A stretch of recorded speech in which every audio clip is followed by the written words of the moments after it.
দেই, আজকে বাড়িতে কোনো তরকারি নেই, আজকে এই কচুটা মাইরে নিয়ে যাই, তাহলে দেখা যাচ্ছে খাওয়া কিছু তো নেই, আজকে এই কচুটা মাইরে নিয়ে যাই।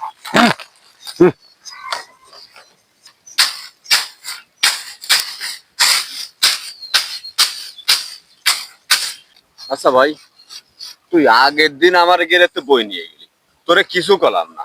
তা তুই আজকে কচুটা উঠলি, তা তুই কারে কই কচুটা উঠলি? তোমারে কি কব ভাই, গরিব মানুষ ও করতে গেলি চুলো আড়ি দলে না, চুরি চামারি নিয়ে খায় ভাই। তাও যদি তোমরা এই আরো, তাহলে আমরা যাবো কার দুয়ারে? প্রতিদিন নিয়ে যাও জিনিসপত্র চুরি করে, তুমি খাতি পারো না। তা তুমি যে এই জিনিসটা নিছো, তা আমারে কলি আমি বাড়ি বন্ধ নিয়ে দিয়ে আসতে পারি না? যে তুমি অভাবে আসো? হ্যাঁ, তা তুমি তোমার চুরি করার দরকার কি হয়? ভুল হয়ে গেছে ভাই, ফিরে দিন যদি কোনটা লাগে তোমার কাছে আমি চাই না, আমার মাফ করো ভাই। চাই নিলি ভালো হয় না।